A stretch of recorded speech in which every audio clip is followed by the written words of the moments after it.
तो संबंध की ही कथाएं कई घंटों में चली जाए। कितना नहीं बनाया, जो अच्छा लगे सो।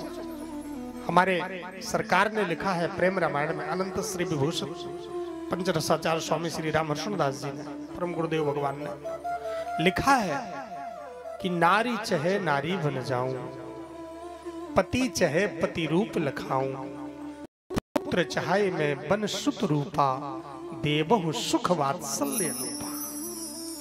पिता बनावन जो चहे,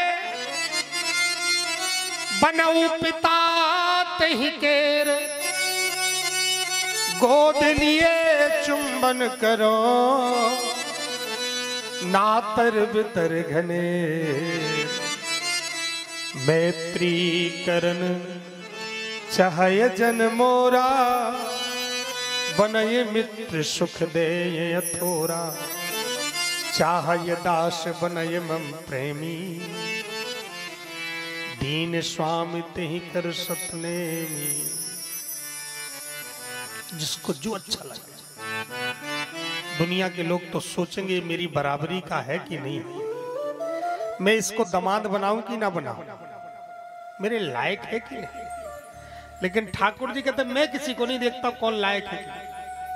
दामाद चाहो, ससुर चाहो, जो चाहो, जो जीजाजी चाहो तो मैं जीजाजी बन जाऊं, है जो चाहो सो बना लो। है किसी डॉक्टर दामाद को खोजो तो कितना खर्च करना पड़ता है, बड़ा दामाद भाई। लेकिन हमारे ठाकुर जी कहते हम फ्री फंड में मिल जाते।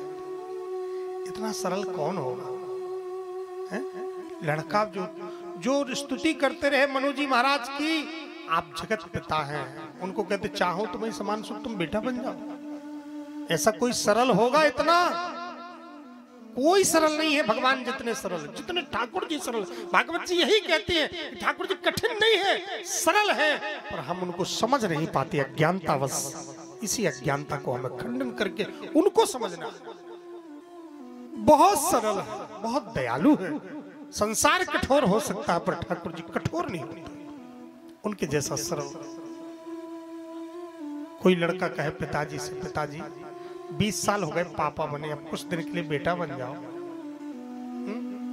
आप हमें पापा कहो। कोई बाप स्वीकार करेगा? कोई बाप स्वीकार नहीं करेगा। बाप सब कुछ दे सकता है लेकिन उसको बाप नहीं बना सकता। लड़के को बाप नहीं बना सकता। वो कहे तू अपने मन से बाप बन जा अपने बच्चों का, पर मेरा बाप मत बन। मैं ही तेरा बाप रहूंगा आजीवन। मुझे ये स्वीकार नहीं है कि तू मेरा बाप बन जाए। ठाकुर जी कहते मुझे वो भी स्वीकार है, मुझे वो भी स्वीकार है। कोई बात नहीं, अभी अभी तू कह रहा था कि आप मेरे पिताजी हैं, तुम्हें वो माता चा पिता तुम्हें वो, अब तुरंत कहने लगा कि आप मेरे बेटा बन जाओ, मुझे पिताजी बना लो। कोई बात नहीं, इतना सरल कौन होगा दुनिया के पर्दे में? कोई नहीं हो सकता।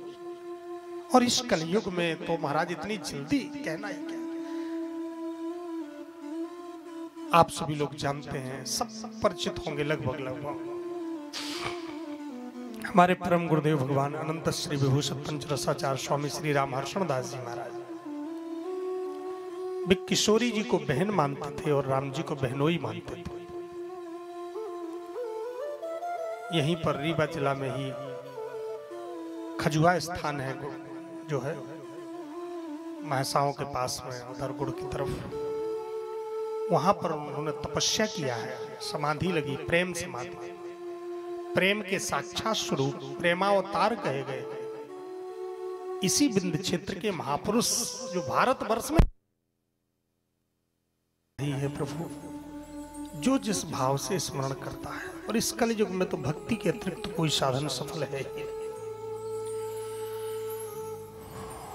साधन में इतनी सामर्थ्य नहीं है। ज्ञान के लिए, योग के लिए गुरुओं की आवश्यकता विशेष है, और साधक में भी सामर्थ्य नहीं है। और भक्ति सबसे सरल सिद्धांत है। समर्पण उनके चरणों में कर दो, निश्चित